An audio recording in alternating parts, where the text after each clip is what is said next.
What if I told you that you could move the ki, release and relieve pain, and also affect the nervous system, all without puncturing the skin?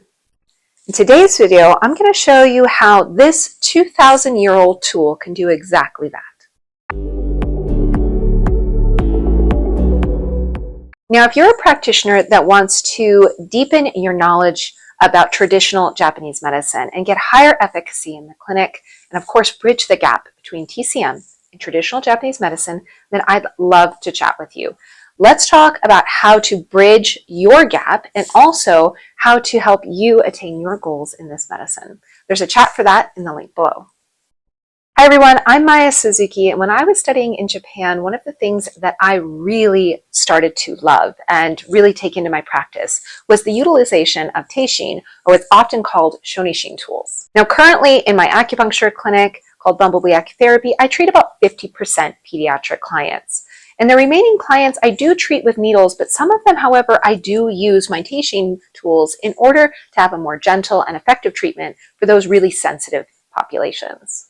One of the things I've definitely seen throughout my experience in teaching practitioners all across the globe, from India to Chile to Canada, is that all of my students, the 70 plus of them currently in ShinKyu, is that they really struggle with the basics of, first of all, how to choose the right teishin for their practice, how to really understand what they need to learn in order to have a really successful practice, but also how to get from where they are right now to where they want to be.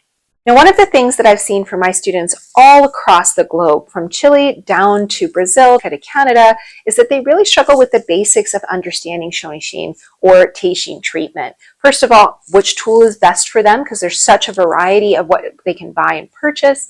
Also, how to basically use the tool. And then once you get more into the practice, how to be really successful with more difficult clients. Now, all of these things, of course, I cover in great detail in ShinKyu through the mentorship, but in today's video, I want to really talk about how to choose the best tool for your hands, because oftentimes that's the first barrier that's going to prevent you from utilizing teishins in your treatment.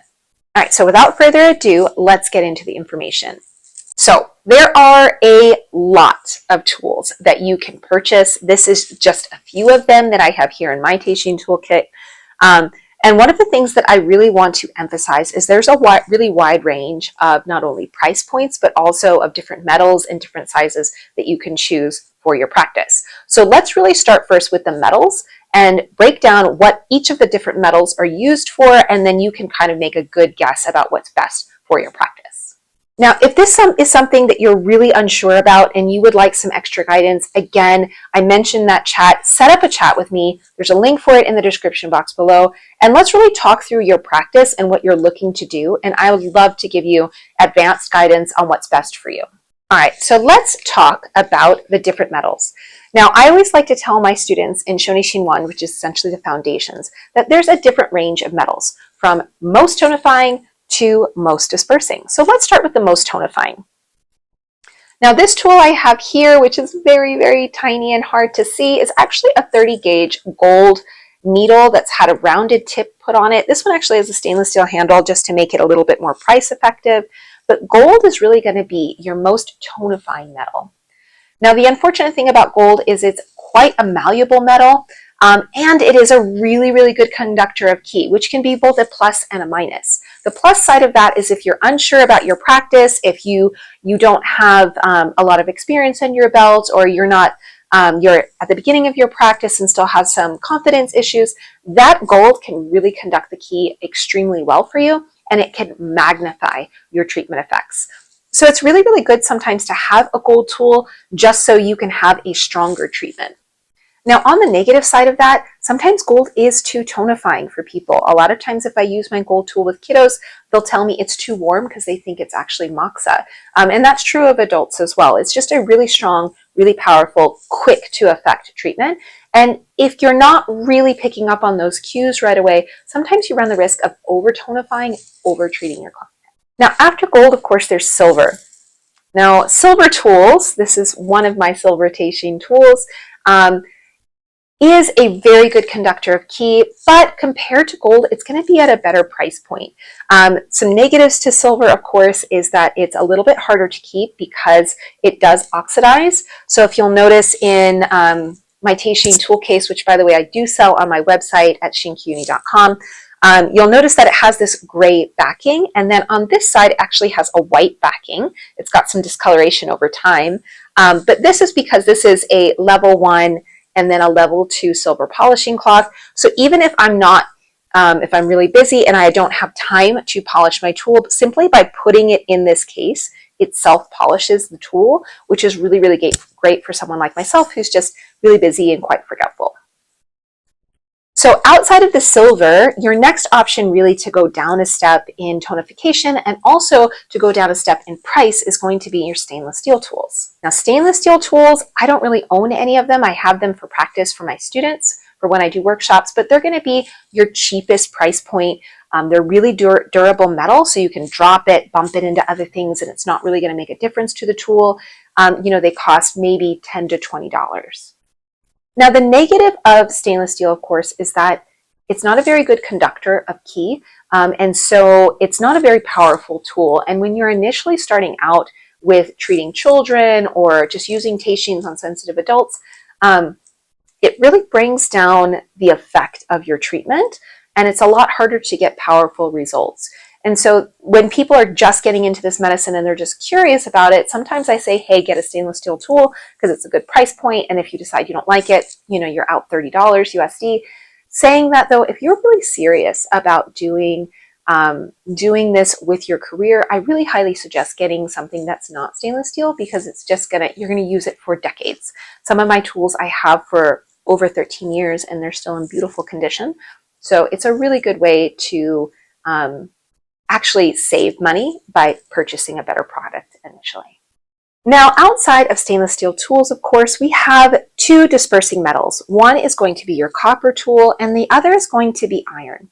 So copper is a really great metal for dispersing heat. I don't own any copper tools simply because they do oxidize quite quickly. They're kind of a pain to take care of, in my opinion, more so than silver even. And I find that with my iron tool that I own, that it's just easy to disperse heat even with that tool. So my iron tool is actually of the daishiru, or what we often call the tanioka style. And so it looks a little bit and feels actually very pointy. It's a very sharp tool, but it's a very gentle tool if you know how to use it correctly. And it's also extremely inexpensive. Copper tools are also quite inexpensive. It's a very easy to find metal. It's not expensive to own. So copper and iron are very good tools to have, but I wouldn't say that you need an entire tool case full of just copper and iron tools. I would have maybe one of each if you have them at all. So now that we've covered the different metals, you need to think about what your ideal client is for your clinic. And then based on that, you can decide which one of those tools you should be starting with, which one of the metals. The next step, of course, is to try to find what fits for your hand. Now, I have quite large hands, so I like to have a really large tool. And to give you an example of that, this is a lighter, just a standard lighter you could get at any type of convenience store, grocery store, and you can see how big that is. So it's a pretty big tool, but you can see when I put this in my hands, it hides the tool still very well, and it has a good weight to it. So I tend to like bigger tools because I have bigger hands. If you have smaller, more refined hands, you're more than likely going to want a tool that's tinier. For example, this tool, which I sell on my shop at ShinKyu.com, this tool is quite tiny and it fits in your hand very nicely, and you can see how it's much shorter on my hands. So depending on the size of your hands, you're going to want to get a different tool. The other thing to think about, of course, is who's making that tool. So I only sell and utilize tools that are made by Aoki, which is the top teishin tool maker in Japan. They are a very traditional tool maker, and they've been making it for generations. They make exceptional tools. That's what I sell on my website as well. However, there are some other places that you can buy teishin tools from. If you're really crafty, you could, of course, make some, but you do have to be really careful about the balance. of how the metals are cooled and put together. A lot of the more poorly made teishin tools or cheaper teishin tools, you'll notice have just a really bad balance to them, and it's a little bit more difficult to hold.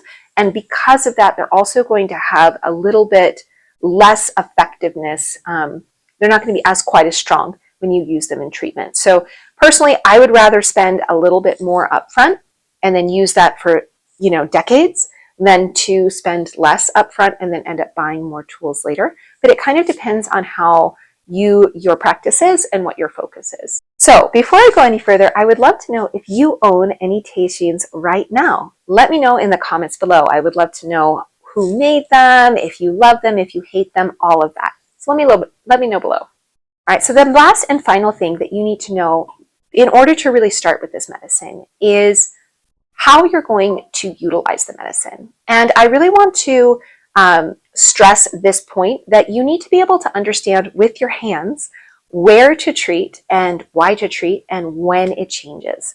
So one of the first things that I like to talk about is the thickness of the skin and being able to deduce the differences in the areas around it. So you really want to find a place that's different than the others is what I often teach my students. Now this is a whole palpation lesson that I'm very briefly covering, but I do want to stress so much that part of learning how to palpate the skin correctly, what we call teno ochi, or learning and being able to be guided from your hands, is having a good mentor show you where to treat and why to treat and all of the differences and things like that.